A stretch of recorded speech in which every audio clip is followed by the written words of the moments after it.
हम जब भोजन करने बैठें तो हमारे अंदर कोई क्रोध ना हो, कोई ईर्ष्या ना हो, कोई आकुलता नहीं हो, और भोजन करने ही नहीं, जो बनाते हैं वो भी सोचें कि जिस प्रकार से आप मंदिर में जितनी देर रहते हैं, जिन परिणामों से मंदिर में रहते हैं, आदमी बड़ा बेईमान है। अपने घर में एक छोटा सा मंदिर बना लेता है और पूरा समाज मिलकर एक मंदिर बनाती है, वो भी एक स्थान पर बनाती है। हर स्थान हमारा मंदिर हो जाए, हर स्थान हमारा इतना पवित्र हो जाए तो दुनिया आज भी सुधर सकती है, हमें रोगों से मुक्ति मिल सकती है। विविक्त सैयासन, आज नींद की गोलियां लेकर भी हमें नींद नहीं आती है, क्योंकि जीने को हर लोग जिया करते हैं, लेकिन जीने के ढंग अलग अलग हुआ करते हैं। कुछ जीते हैं महलों में, कुछ फुटपाथों पर जिंदगी गुजार देते हैं, कुछ फुटपाथों पर जिंदगी गुजार देते हैं। कुछ महलों में नींद की गोलियां लिया करते हैं, कुछ महलों में नींद की गोलियां लिया करते हैं, कुछ फुटपाथों पर बेखबर सोया करते हैं, कुछ फुटपाथों पर बेखबर सोया करते हैं।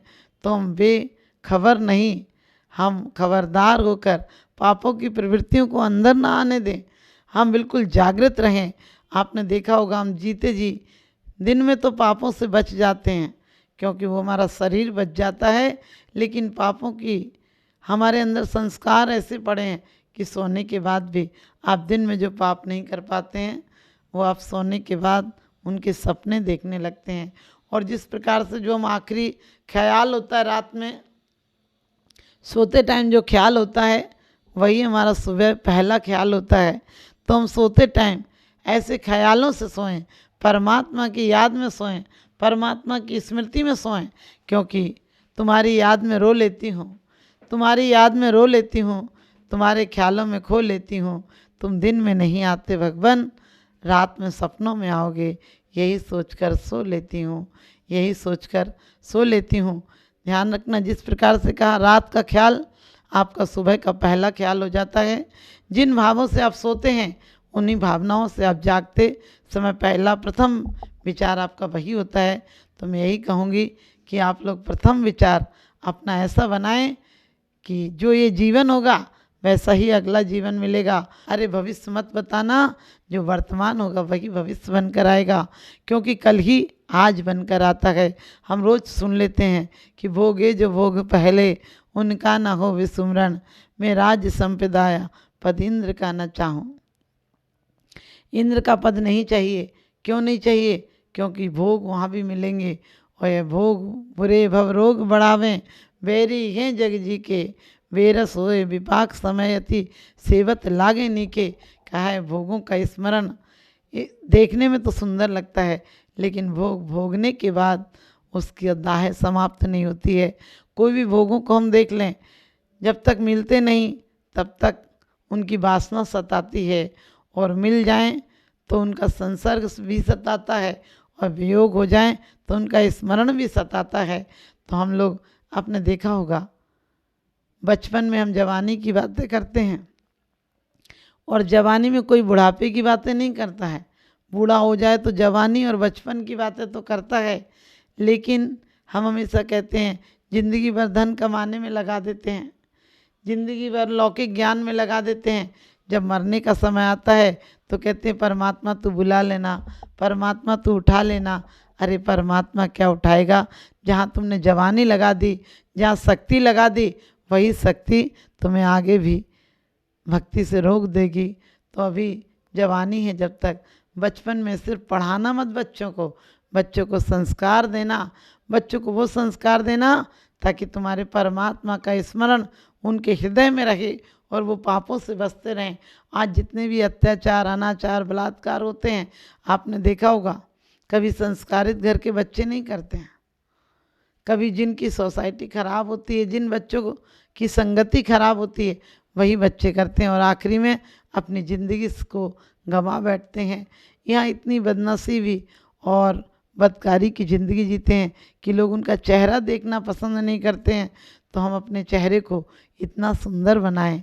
चेहरे को क्या, हृदय सुंदर होगा तो चेहरा कैसा भी होगा वो सुंदर लगेगा।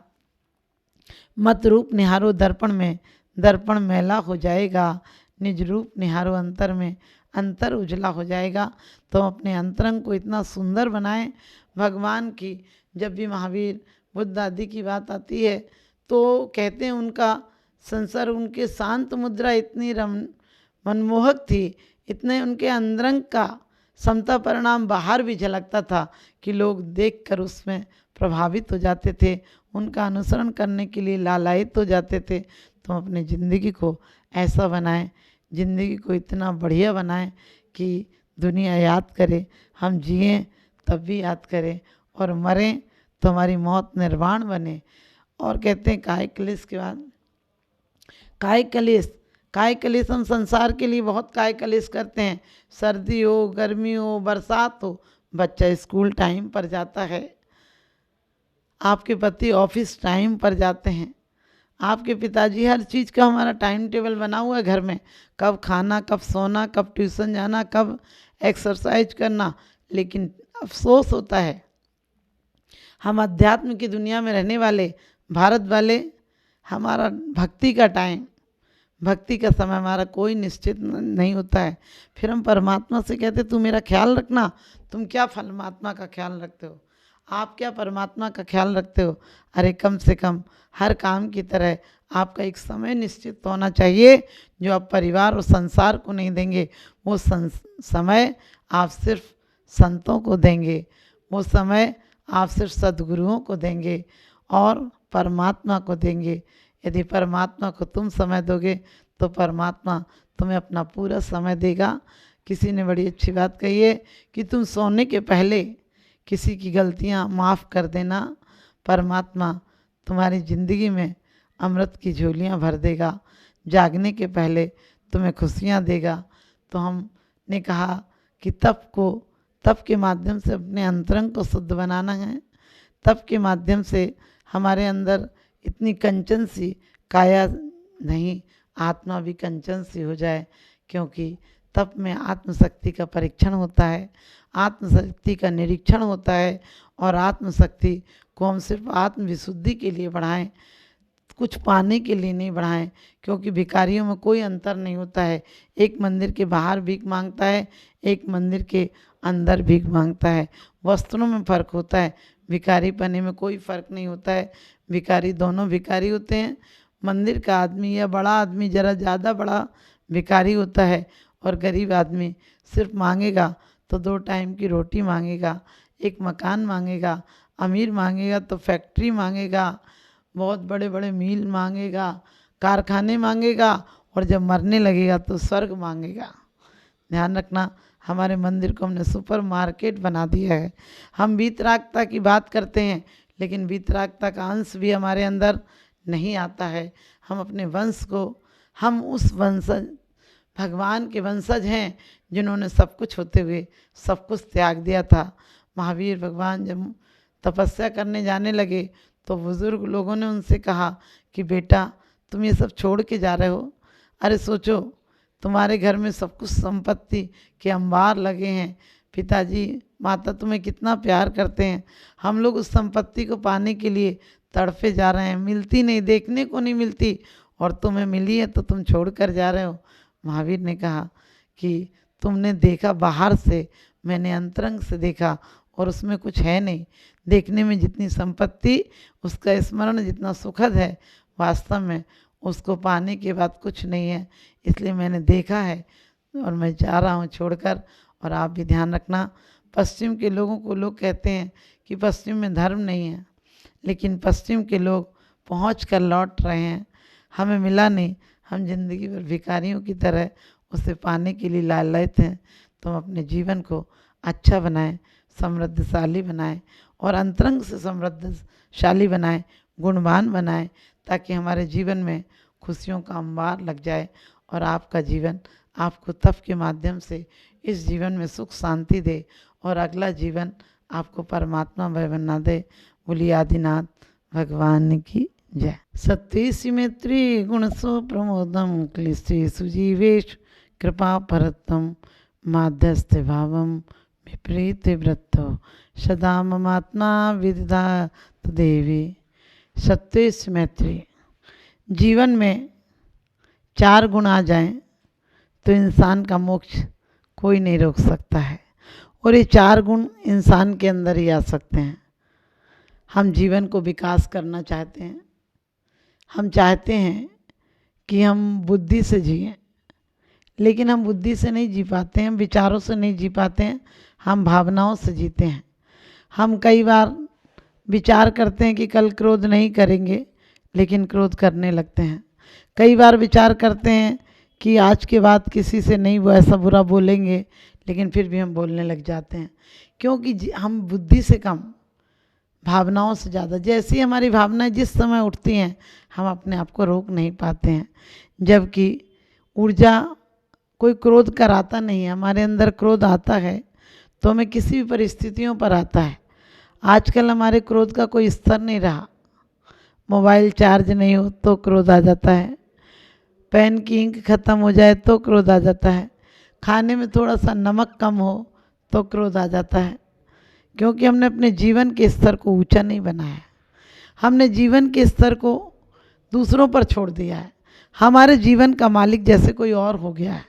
हमें कोई चाहता है और क्रोध करा देता है, इसका मतलब हम कायर हो गए, वो बलवान हो गया जिसकी हुकूमत हम पर चलने लगी। हम कभी कभी क्रोध करके किसी को सोचते हैं हमने नीचे दबा दिया, लेकिन क्रोध करके दबाते नहीं, बल्कि उसकी भावनाओं को, उसकी बातों से हमें क्रोध आता है, इसका मतलब हम उससे नीचे हो जाते हैं। जैसा कि कहा कि सत्य से मैत्री, 4 जीवन में गुण आ जाए कि सब प्राणियों के प्रति मैत्री आ जाए। जो आज क्रोध का भाव है वही मैत्री में परिवर्तित हो जाए। गुण सो प्रमोदम, हम कहते हैं गुणी जनों को देख हृदय में मेरे प्रेम उमड़ आवे, लेकिन सच पूछो तो गुणी जनों को देखकर द्वेष भावना आ जाती है। गुणी जनों के गुण हमें बर्दाश्त नहीं होते हैं, हम गुणी जनों की प्रशंसा करना प्रारंभ नहीं करते हैं। हम दोषों की आलोचना बहुत जल्दी कर देते हैं, लेकिन गुणों की प्रशंसा हमारे मुख से नहीं निकलती है। जबकि हम 4 शक्तियों को पाने के लिए, 4 गुणों को पाने के लिए यदि प्रयास करें तो हमारे 4 अवगुण अपने आप नष्ट हो जाएंगे। प्रेम और सद्भावना होगी तो क्रोध नहीं आएगा, प्रेम और सद्भावना होगी तो कलह नहीं होगी, ईर्ष्या नहीं होगी, घृणा नहीं होगी, घृणा नहीं होगी तो जो बचेगा वो शेष प्रेम होगा। गुण सो प्रमोदम, गुणी जनों को देखकर हम जब प्रेम प्रमुदित भाव लाएंगे, यानी आनंदित हो जाएंगे, तो आनंदित, वो आनंद हमें भी आनंदित कर देगा। जिस प्रकार से पानी के पास से निकलें तो कुछ फुहार जरूर आती है, आग के पास से निकलें तो कुछ आँच जरूर आती है। इसी प्रकार से आप क्रोध करते हैं, लोग कहते हैं संसार बुरा है, मैं कहती हूँ बुरे इंसानों के कारण संसार बुरा है। संसार कब बुरा होता है? कभी हम अपने जीवन में गुणों के प्रति हम सिर्फ भावनाएं पढ़ते हैं, शास्त्र पढ़ते हैं कि गुणवानों के प्रति, हम एक छोटे से छोटे व्यक्ति के प्रति भी अपने उसके गुणों को देख सकते हैं। आपने देखा इंसान के अंदर क्या गुण है? किसी भी जानवर की तुलना आदमी से नहीं की जाती है,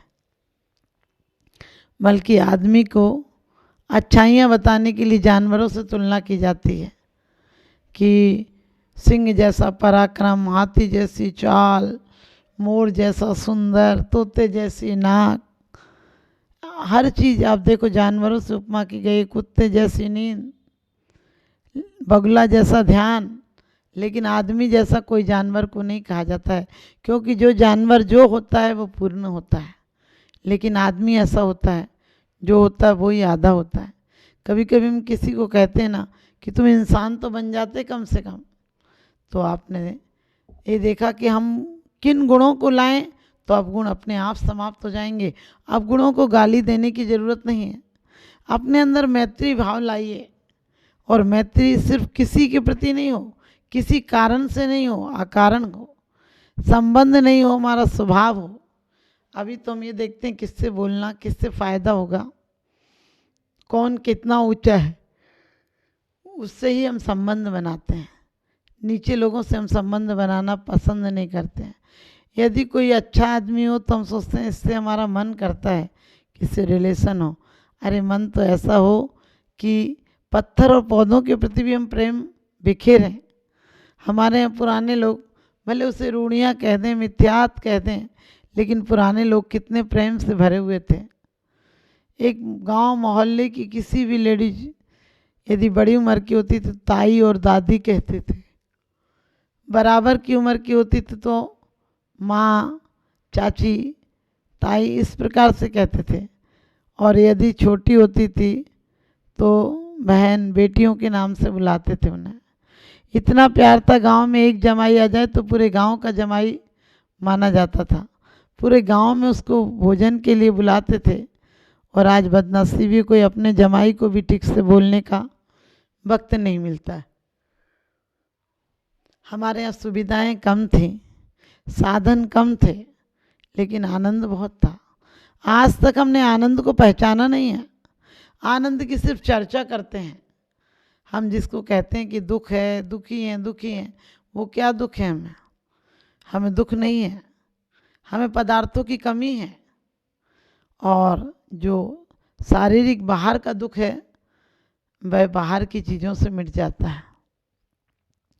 जो बाहर का दुख नहीं है, कष्ट है, और कष्ट सुविधाओं से मिट जाता है। ठंडी का कष्ट हो तो रजाई ओढ़ लें, भूख का कष्ट हो तो रोटी खा लें, प्यास का कष्ट हो तो पानी पी लें। आपको जो भी कष्ट होगा वो कष्ट बाहर की चीज़ों से शांत हो सकता है, लेकिन कष्ट एक बार जाकर हमें दोबारा विकृति देता है। जो कष्ट हमें लगता है कि सुविधाएं दी हमारी तो शांत हो गया, कष्ट कभी शांत नहीं होते। इसीलिए कहा है, यह संसार महावन भीतर भरमत और ना आवे, कि वास्तव में ये संसार में कभी तृप्ति होती नहीं। हमें लगता है कि संसार कुछ बुरा है। संसार बाहर पदार्थों का नाम नहीं है, संसार घर का नाम नहीं, संसार किसी घर और परिवार का नाम नहीं है। संसार छोड़ना बहुत आसान है, लेकिन अंदर का संसार छूट जाना बहुत बड़ी बात है। तो जैसा कि कहा कि हम कहते हैं कि प्रेम हो, प्रेम को हम स्थान देते हैं, लेकिन प्रेम का स्थान हमारा आज कारण हो गया। किससे करना, किससे बोलना, किससे नहीं बोलना, कितना मिलता है, सब भिखारियों का जमात हो गई इकट्ठी। और जब भिखारी, बहुत सारे भिखारी मिल जाते हैं तो कलह होती है।